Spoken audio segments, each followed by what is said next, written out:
Bonjour et bienvenue dans un nouvel épisode de India and Global Left. Si vous découvrez l'émission, pensez à vous abonner.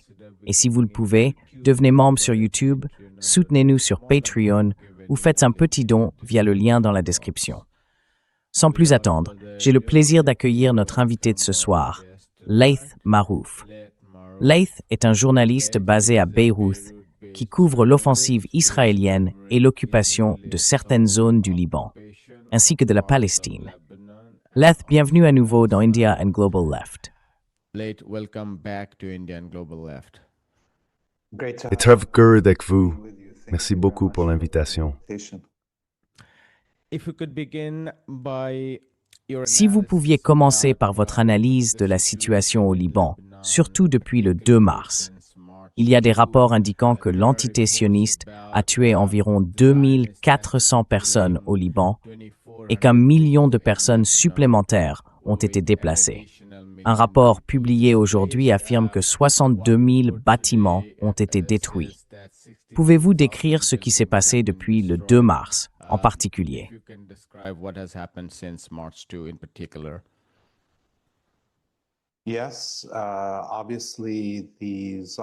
Oui, évidemment, les sionistes ont la capacité de massacrer des civils et de détruire des infrastructures civiles.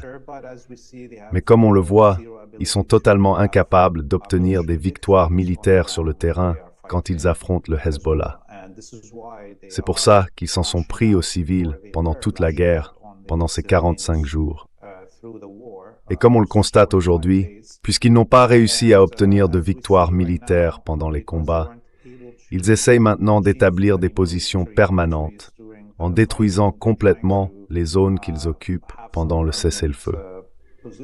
C'est pour cette raison que le Hezbollah a déjà commencé à riposter ouvertement ces 2 derniers jours. Aujourd'hui, il y a eu au moins 4 opérations du Hezbollah visant des positions de l'occupation sioniste à l'intérieur du Liban, ainsi que des points de rassemblement de ces troupes dans la partie nord de la Palestine occupée.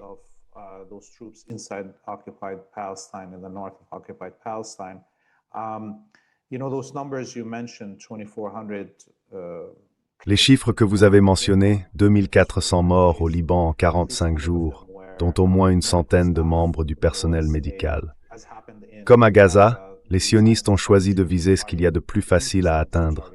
Dans ce cas, le personnel médical dans les hôpitaux ou les secouristes dans leurs postes et dans leurs ambulances. Il y a à peine 1 heure, dans la ville de Kaibin, au sud du Liban, un convoi de journalistes et d'observateurs passait par là. Les Israéliens ont attaqué le convoi, tuant des personnes dans une voiture, puis ils ont commencé à bombarder la zone où se trouvent plusieurs journalistes, maintenant bloqués sur place. La Croix-Rouge et les ambulances ne peuvent pas les rejoindre. Leur vie est clairement en danger. Ces journalistes comptent parmi les plus connus ici au Liban, dont une journaliste en particulier.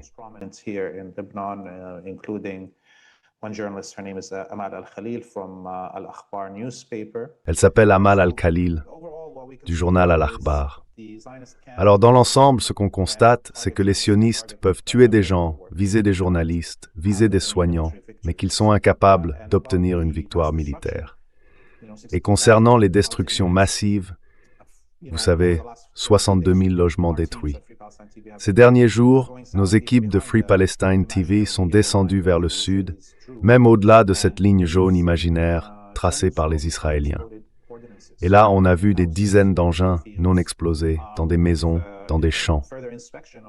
En examinant de plus près ces munitions non explosées, on a découvert que les sionistes utilisaient des armes très anciennes, certaines datant des années 70, issues de stocks accumulés à l'époque pour une éventuelle guerre avec l'Égypte.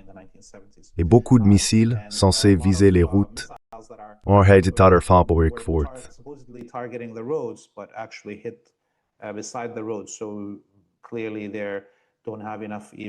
Clairement, ils n'ont même plus assez de systèmes de guidage modernes à utiliser. Donc, tout ça montre bien que les sionistes sont à court de munitions. C'est aussi le cas pour les États-Unis, évidemment. Quand on regarde les chars qu'ils ont déployés ici, au Liban, on voit beaucoup de Merkava d'ancienne génération.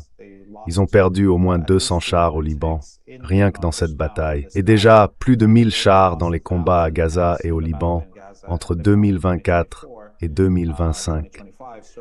Ils manquent donc de leurs chars les plus modernes, et ils n'arrivent pas à suivre au niveau de la production. Leur situation sur le champ de bataille est très difficile. Mais, comme on l'a dit, ils peuvent encore continuer à tuer des civils. C'est ce qu'ils savent faire.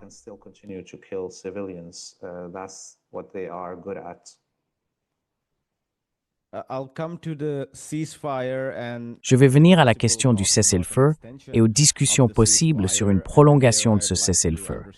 Et là, j'aimerais que vous m'aidiez à comprendre un peu les divisions ou les différences à l'intérieur du Liban. Mais en fait, là où je voulais commencer, c'est sur les questions de fond. L'occupation de terres libanaises par les forces israéliennes. L'agression et les attaques israéliennes contre le peuple libanais. Et la nécessité de délimiter les frontières. Il semble qu'il y ait un consensus quasi unanime au Liban, que ce soit chez les dirigeants druzes, au sein du gouvernement de Najib Salam à Beyrouth, du président Aoun et bien sûr du Hezbollah. D'après ce que j'ai pu observer, sur cet ensemble de questions fondamentales, il existe un accord général qui reflète la volonté populaire du peuple libanais. Alors, avant d'essayer de comprendre les différences et les complexités internes au Liban, pourriez-vous nous parler un peu de cet ensemble de questions essentielles auxquelles le Liban est confronté face à l'entité coloniale sioniste?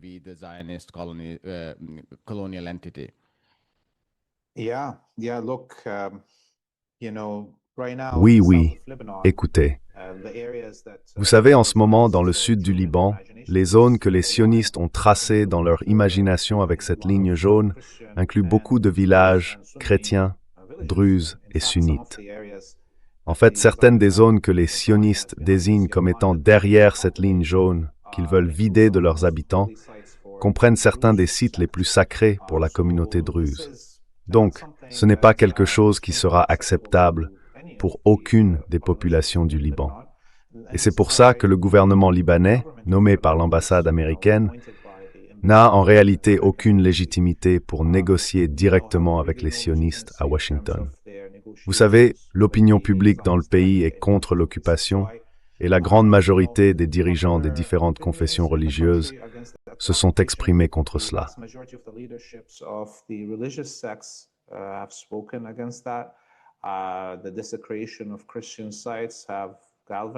La profanation des sites chrétiens a encore plus mobilisé la population chrétienne.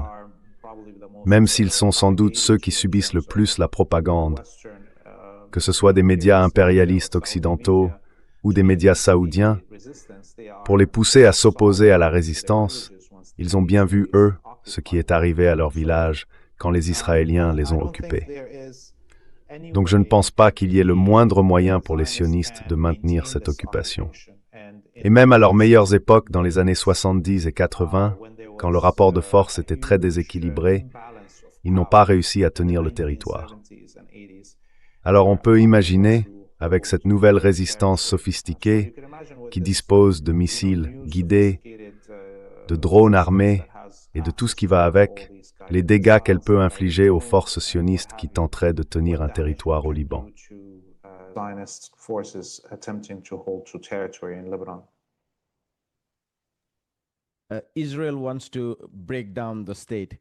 Israël veut démanteler l'État libanais, comme il cherche à le faire dans plusieurs régions d'Asie de l'Ouest.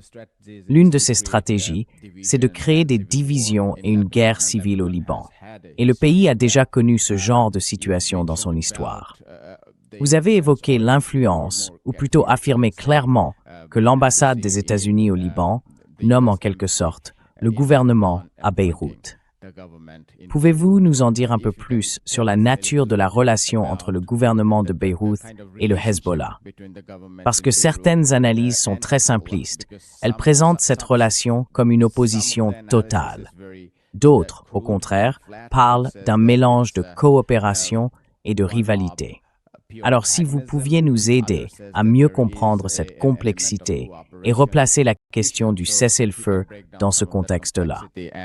put the ceasefire in perspective of that.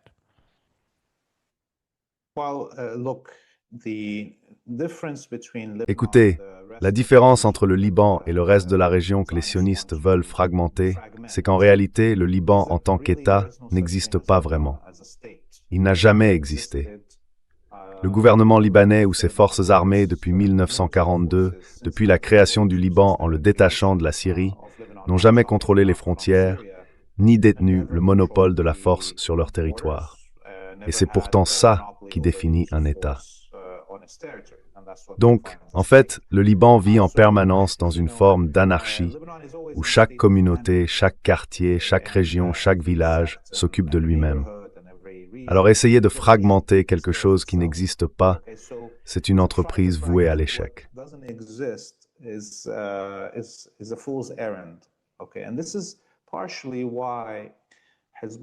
Et c'est en partie pour cette raison que le Hezbollah, en tant que mouvement de libération en 2000 quand il a libéré le Liban, a choisi de ne pas prendre le contrôle du gouvernement. Il est ainsi devenu le seul mouvement de libération dans toute l'histoire de l'humanité à avoir libéré un pays sans en prendre le pouvoir. C'était donc un choix délibéré du Hezbollah, non seulement parce qu'il ne voulait pas d'une guerre civile juste après la libération, mais aussi parce que l'État libanais n'a rien de concret à offrir. Et aujourd'hui, c'est la même chose.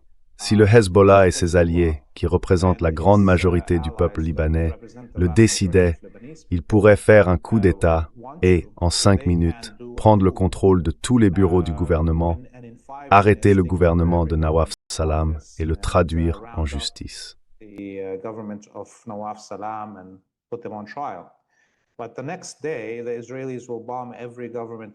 Mais le lendemain, les Israéliens bombarderont tous les bureaux du gouvernement, tous les ministères, tous les palais, tous les commissariats, parce qu'ils diront que le Hezbollah, c'est l'État du Liban, n'est-ce pas?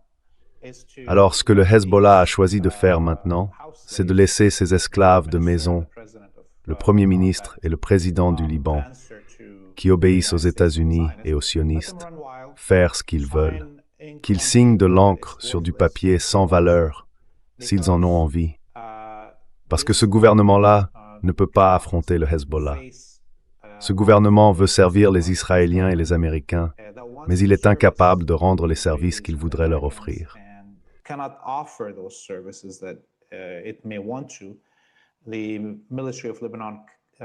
L'armée libanaise est trop faible. Elle ne peut pas attaquer le Hezbollah. Et si elle le faisait, il y aurait une mutinerie à l'intérieur même de l'armée, parce qu'environ 60% des soldats et des officiers viennent de la communauté chiite. Les milices fascistes chrétiennes suprémacistes ne sont plus que l'ombre de ce qu'elles étaient dans les années 70, à l'époque de la guerre civile. Il reste sans doute seulement quelques centaines, soyons très généreux, peut-être 2000, miliciens chrétiens suprémacistes armés. Quant aux escadrons de la mort wahhabites, qui sont en quelque sorte le dernier recours sur lequel les Américains et les Israéliens pourraient compter, ils se trouvent de l'autre côté de la frontière, en Syrie, et ils sont bien trop effrayés pour attaquer le Liban.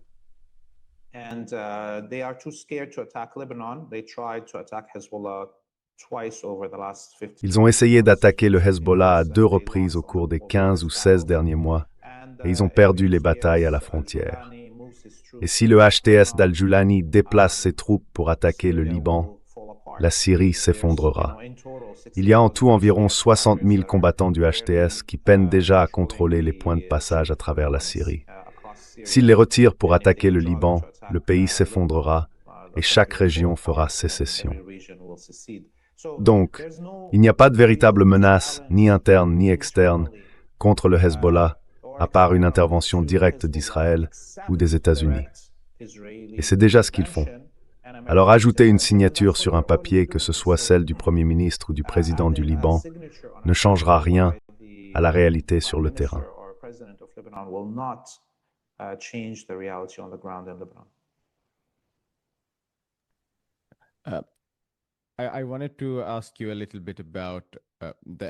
Je voulais vous poser une question sur l'axe de la résistance, puisque nous sommes en plein milieu de ces négociations.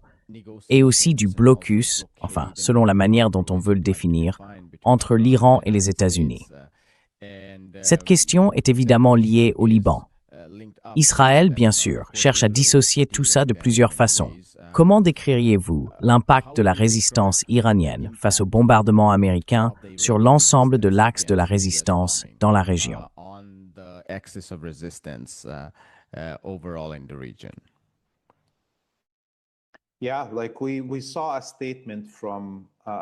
Oui, on a vu une déclaration de l'ayatollah Mojtaba Khamenei disant qu'il considère chaque membre de l'axe de la résistance comme une partie souveraine de l'Iran et qu'ils le défendront comme tel.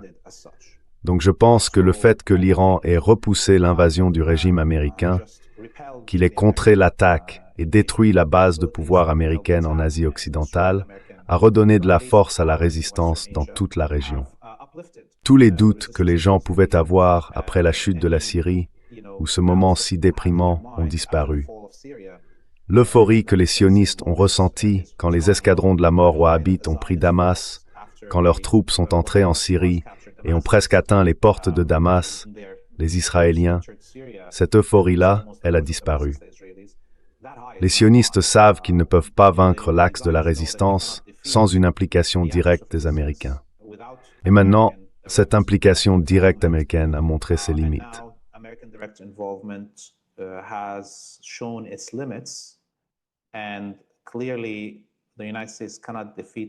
Et clairement, les États-Unis ne peuvent pas vaincre l'Iran sans recourir à l'arme nucléaire. Donc, il n'y a rien que les États-Unis puissent faire aujourd'hui de différent par rapport à ce qu'ils ont fait pendant ces 45 jours de guerre contre l'Iran.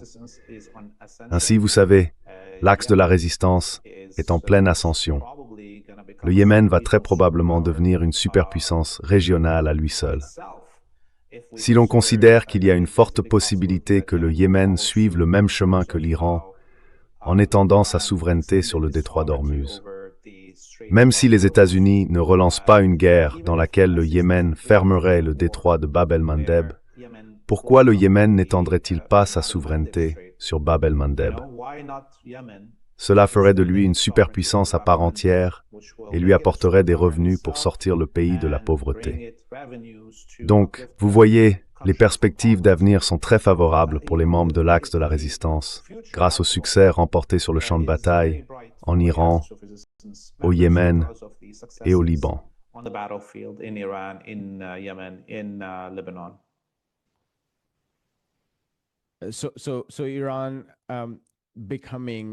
Donc l'Iran est en train de devenir une puissance majeure dans la région grâce à sa performance pendant cette guerre. Et évidemment, comme vous l'avez dit, le gouvernement basé à Beyrouth ne peut pas désarmer le Hezbollah. Et les forces d'occupation, bien sûr, ne peuvent pas vaincre les forces nationalistes et anticoloniales. Globalement, l'impact sur la résistance au Liban est donc positif. Vous avez aussi mentionné l'élément du Yémen et de la mer Rouge. Alors, la question qui me vient naturellement, c'est quel serait l'impact de ce renforcement de l'axe de la résistance sur le Liban? On a beaucoup parlé de la Palestine, mais je suis très curieux d'entendre votre analyse sur ce point.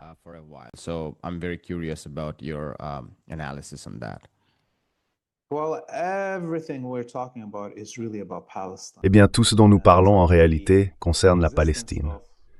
L'existence d'une résistance au Liban, par exemple, n'aurait pas eu lieu s'il n'y avait pas eu l'occupation sioniste de la Palestine et l'expulsion des Palestiniens de leur terre natale. De la même façon, la seule chose qui distingue l'Iran de n'importe quel autre État de la région, c'est qu'il défend la libération de la Palestine. C'est la seule raison pour laquelle il est puni, bloqué, assiégé et sanctionné depuis plus de 30 ans. Donc chaque victoire de l'axe de la résistance aujourd'hui contribue à la libération de la Palestine. Et à mesure que les États-Unis finiront par se retirer de la région, la colonie sioniste se retrouvera sans parrain impérialiste.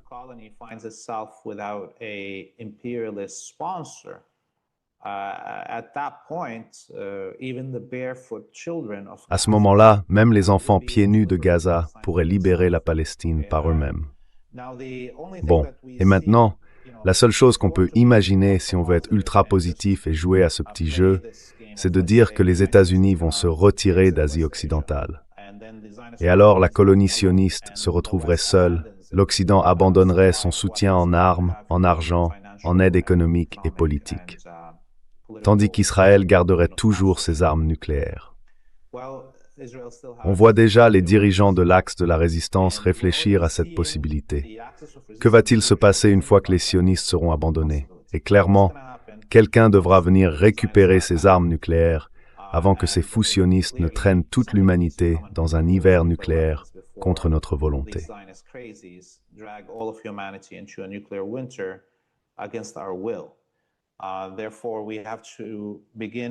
C'est pourquoi nous devons commencer à regarder du côté du modèle de l'apartheid sud-africain, à l'époque où le monde s'est uni pour démanteler les armes nucléaires de l'Afrique du Sud de l'apartheid, avant l'effondrement de ce régime.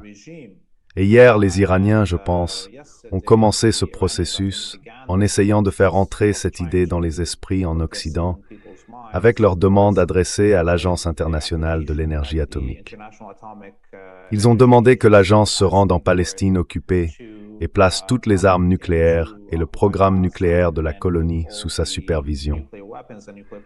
C'est la première étape, avoir des gens sur le terrain capables de voir où se trouvent ces armes pour qu'on puisse avancer vers leur démantèlement.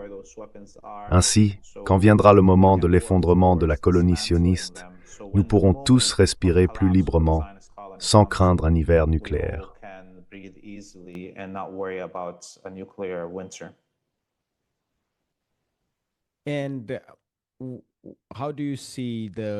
Et comment voyez-vous l'avenir des États clients à mesure que l'Empire s'affaiblit, qu'il encaisse les coups et qu'on n'en parle presque pas?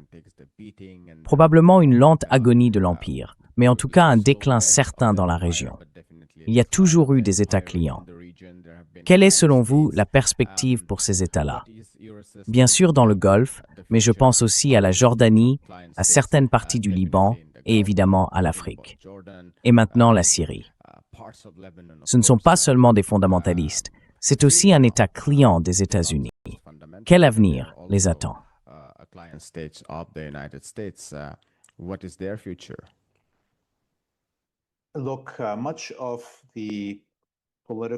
Écoutez, une grande partie des structures politiques de la région sont artificielles et par nature intenables.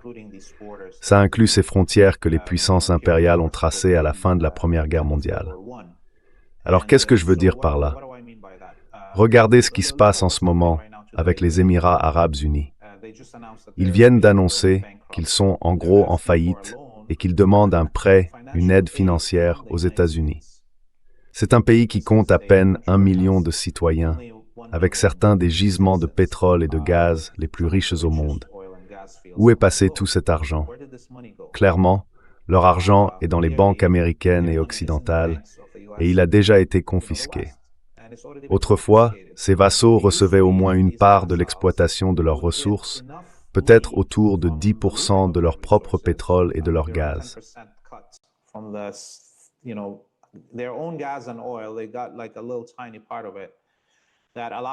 Ils ont obtenu une toute petite partie de tout ça qui leur permet d'organiser ces fêtes au milieu du désert, dans des tours de verre, avec une croissance démographique complètement artificielle, dans des zones qui ne devraient pas avoir autant d'habitants. Et en même temps, ils fabriquent de nouveaux centres culturels pour le monde arabe, alors que les vrais centres culturels naturels du monde arabe, comme la Syrie, l'Irak ou le Yémen, sont en train d'être détruits. Donc, dès que ces vassaux artificiels commenceront à s'effondrer, les choses reviendront à leur ordre naturel. Sanaa, Bagdad, Damas, Le Caire, toutes ces villes retrouveront leur place naturelle comme capitale de la culture arabe, du commerce et des grands centres de population. Même la Jordanie, qui n'existait pas vraiment. Tu vois, Amman, avant la Première Guerre mondiale, c'était juste un petit hameau, avant que les frontières ne soient imposées.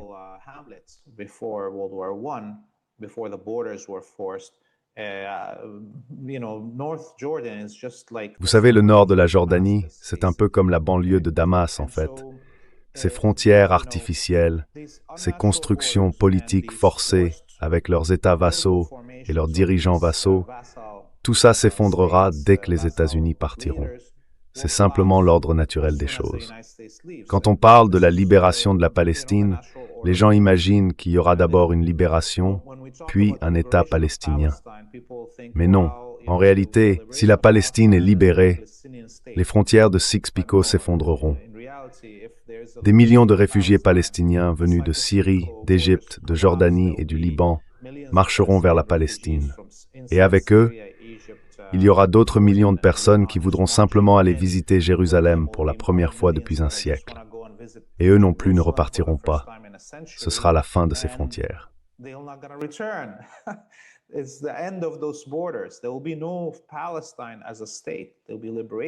n'y aura pas d'État palestinien. Il y aura la libération de la Palestine. Mais cela entraînera l'effondrement de toutes ces frontières artificielles, de tous ces États fabriqués qui n'auraient jamais dû exister. Et de nouvelles formations politiques vont émerger dans la région. C'est à quel point les moments que nous vivons sont bouleversants. Vous savez, la libération de la Palestine, le retrait de la puissance militaire européenne d'Asie occidentale, tout cela va redessiner les frontières. Et tout ça, c'est grâce au succès de l'Iran d'ailleurs. Je pense que les gens n'ont pas encore compris à quel point le moment est crucial, à quel point il change l'histoire mondiale, avec l'Iran qui étend sa souveraineté sur le détroit d'Ormuz.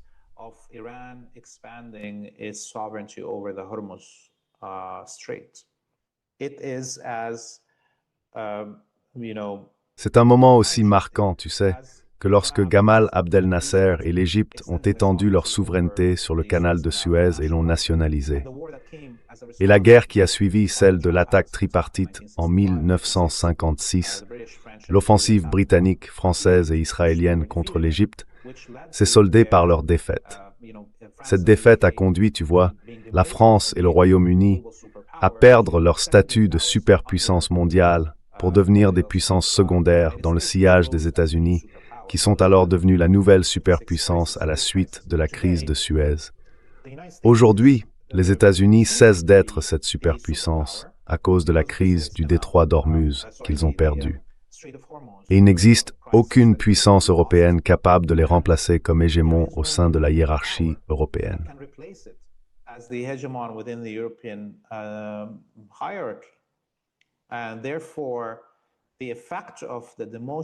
Et donc, la conséquence de la rétrogradation des États-Unis, qui ne sont plus une superpuissance à cause du détroit d'Ormuz, est encore plus historique dans la manière dont le monde change. Parce que ce n'est pas seulement la puissance américaine qui s'effondre, c'est aussi la puissance de l'Europe occidentale, celle qui s'est construite sur plus de 6 siècles. Et un autre signe de tout ça, je sais que je digresse un peu, c'est quand on regarde le Yémen et l'Iran, qui parviennent à détruire la capacité des États-Unis et de l'Occident à projeter leur puissance par des blocus ou des invasions navales. C'est pourtant le cœur même de la puissance européenne depuis environ 600 ans, depuis le début de l'expansion de Christophe Colomb vers les Amériques. Et cette époque-là, aujourd'hui, elle touche à sa fin à cause des succès du Yémen et de l'Iran.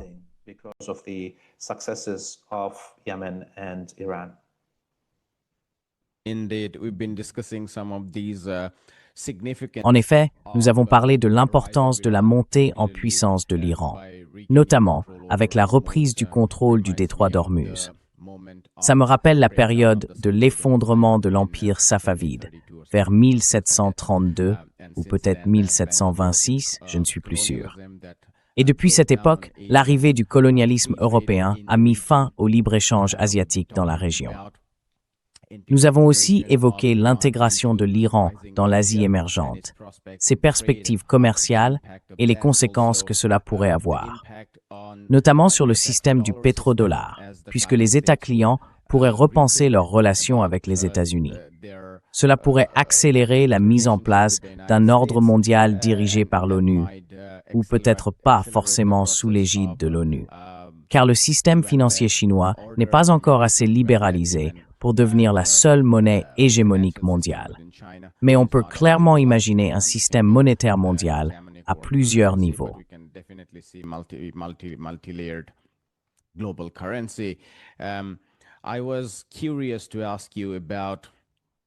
J'étais curieux de vous demander, puisque vous avez parlé de ces grandes alternatives, de l'effondrement des formations politiques et de la recomposition, je ne dirais pas la redéfinition des cartes, mais plutôt la réémergence de quelque chose de plus organique à la région. Je me demandais quelles pourraient être les forces unificatrices de ces différents mouvements.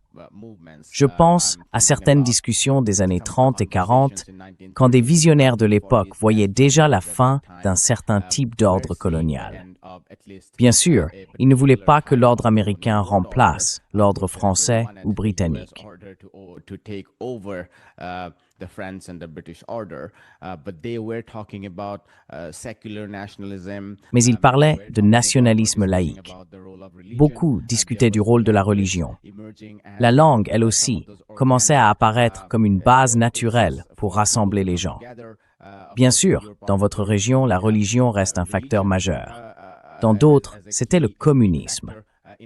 Si l'on se projette un peu, c'est évidemment très flou, mais pourriez-vous partager quelques idées sur la manière de relier entre eux des mouvements qui autrement ne pourraient sembler séparés ou incohérents?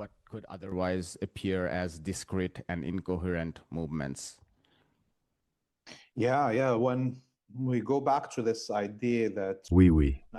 Quand on revient à cette idée que, en 1956, la crise du canal de Suez a fait s'effondrer ces empires, les reléguant au rang de puissance secondaire, on voit aussi qu'elle a propulsé Gamal Abdel Nasser et l'Égypte au premier plan de la lutte pour la décolonisation.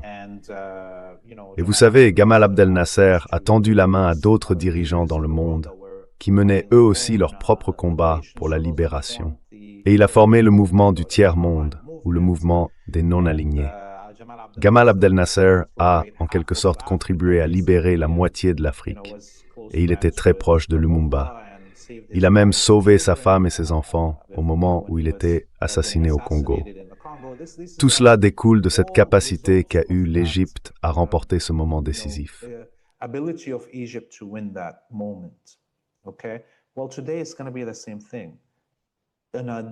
Eh bien, aujourd'hui c'est un peu la même chose, mais à une autre échelle plus vaste.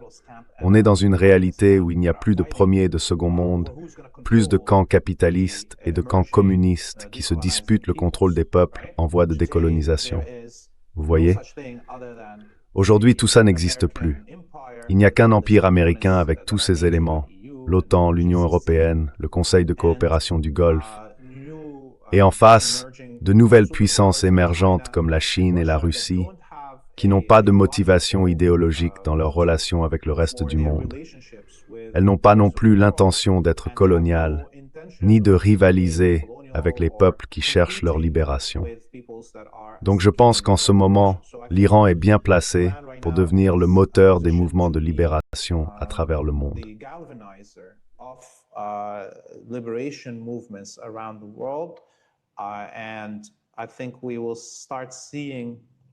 Et je pense qu'on va commencer à le voir, parce que ce moment est vraiment d'une autre ampleur, et qu'il n'y a plus cette double polarité qui existait après la Seconde Guerre mondiale. On va assister à l'émergence d'un monde multipolaire, différent même de ce que les BRICS imaginaient. Parce que les BRICS étaient freinés par deux membres qui sont, disons-le, des vassaux ou très proches des États-Unis, comme l'Inde et le Brésil. Ou plutôt les gouvernements de Modi et de Lula, qui ont bloqué l'intégration d'autres membres plus opposés aux États-Unis, comme l'Iran. Aujourd'hui, l'Iran est en train d'émerger comme la superpuissance musulmane, et d'autres vont suivre et s'aligner avec lui, comme par exemple la Confédération du Sahel.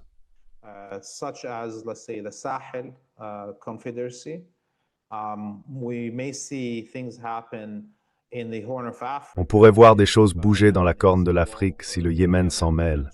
Vous savez, le Yémen, la Somalie, Djibouti, l'Érythrée, ce sont des peuples liés par des mariages avec une histoire commune très ancienne. Et à mesure que les Émirats et les Israéliens se retirent de la Corne de l'Afrique, le Yémen jouera très probablement un rôle dans la libération de cette région. De la même façon, l'Afrique du Sud est dans une position idéale pour commencer à regarder vers l'Afrique australe dans son ensemble, pas seulement vers son propre pays, et voir comment atténuer les dégâts du colonialisme, cette fragmentation du Zimbabwe, de la Zambie, de la Namibie et d'autres encore, qui sont en réalité un seul et même peuple que l'Afrique du Sud. Franchement, tout est possible.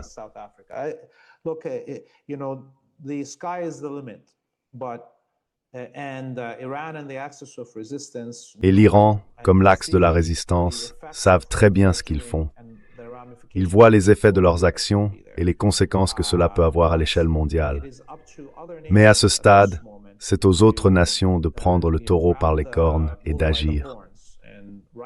En réalité, si un autre pays sur cette planète décidait aujourd'hui d'entrer en guerre contre les États-Unis, et je ne parle pas des grandes puissances comme la Chine ou la Russie, si un pays d'Amérique latine, par exemple, décidait maintenant de se montrer plus agressif militairement, les États-Unis ne sont pas en état de livrer le moindre combat. Ils ont épuisé leurs propres munitions. Ils n'ont plus qu'environ 25% de leur stock pour leurs armes les plus avancées et leur économie est en train de saigner.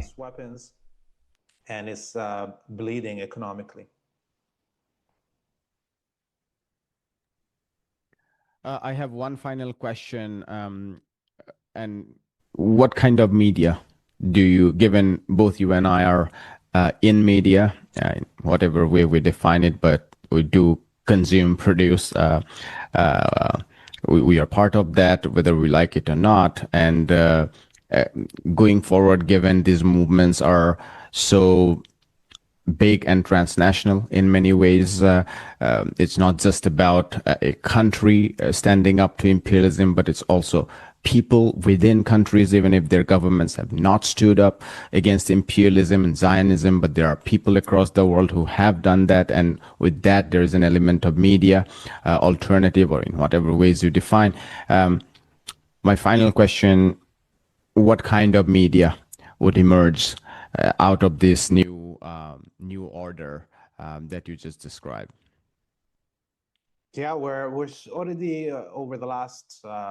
Oui, depuis une dizaine d'années déjà, on voit apparaître ce nouveau type de médias sous différentes formes. Avec l'émergence de ce monde multipolaire, on n'arrivait pas à en définir les contours. Et d'ailleurs, on n'y arrive toujours pas. Mais depuis environ 2 ans et demi, depuis le début du génocide à Gaza et l'opération Déluge d'Al-Aqsa, il est devenu évident que le journalisme citoyen, d'un côté, c'est-à-dire ces citoyens qui ne sont pas formés, qui ne font pas ça pour devenir journalistes, mais qui documentent simplement leur propre vie, les crimes dont ils sont victimes, et tout le reste, s'est imposé comme une manière dominante de transmettre les faits. Il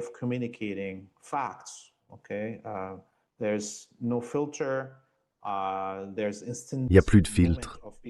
Il y a ce moment immédiat où les gens, tu vois, diffusent cette réalité, et les grands médias, même avec des milliards de dollars, ne peuvent pas rivaliser avec ça. Pas à cause d'un seul citoyen qui publie une vidéo, mais à cause du raz-de-marée de citoyens qui interagissent avec ces médias citoyens, qui les amplifient. Et donc même les algorithmes n'arrivent pas à suivre ce flot. Par exemple, quand les gens partagent du contenu venant de Gaza, le travail des journalistes citoyens là-bas, toute la censure du monde ne peut pas suivre cette réalité. On a donc vu à quel point le journalisme citoyen est essentiel.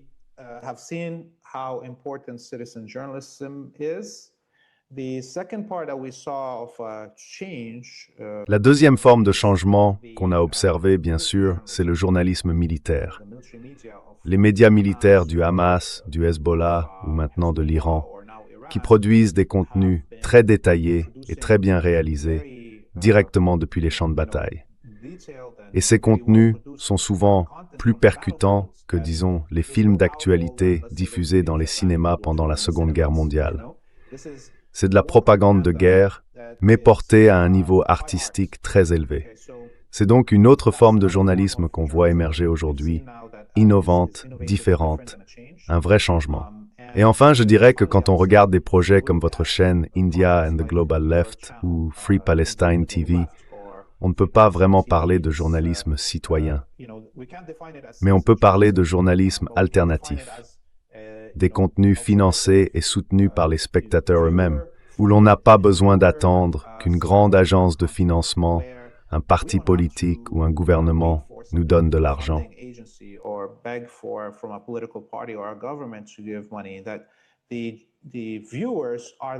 Ce sont les spectateurs qui financent tout ça. Ils se disent, on aime ça, alors on va le soutenir. Donc encore une fois, c'est une autre façon de voir comment les anciens modèles des médias et du contrôle médiatique sont en train de s'effondrer. Et je ne pense pas que les impérialistes aient trouvé des solutions pour reprendre la main sur le récit, vu la situation actuelle. Vous savez, démonétiser quelqu'un ou le bannir d'une plateforme, ça ne le fait pas disparaître. Ces personnes trouvent toujours des moyens de contourner ça, et leur contenu continue d'atteindre le public. Ils ne peuvent pas suivre le rythme de ce véritable raz-de-marée, surtout si nous sommes tous en train de produire des émissions, de documenter nos vies et de les diffuser. C'est un nombre illimité de participants à la production et à la consommation médiatique. Et les médias traditionnels, peu importe la taille de leur budget, ne peuvent tout simplement pas réaliser avec ça.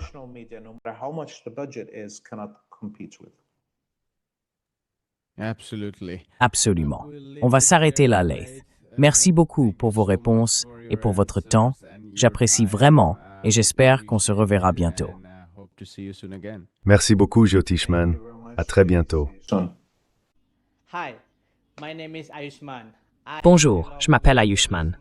Avec Jyotishman, nous avons lancé cette plateforme. Depuis 2 ans, nous essayons de créer du contenu pour les forces de gauche et progressistes. Jusqu'à présent, nous avons interviewé des économistes, des historiens, des commentateurs politiques et des militants. Si vous aimez notre travail et que vous souhaitez qu'on construise un véritable espace d'archives pour la gauche, j'ai 2 petites demandes. D'abord, pensez à faire un don pour soutenir cette initiative. Le lien est dans la description juste en dessous. Et si vous ne pouvez pas, ce n'est pas grave du tout. Vous pouvez toujours aimer nos vidéos et les partager avec vos camarades. Et surtout, n'oubliez pas de vous abonner à la chaîne. Finally, don't forget to hit the subscribe button.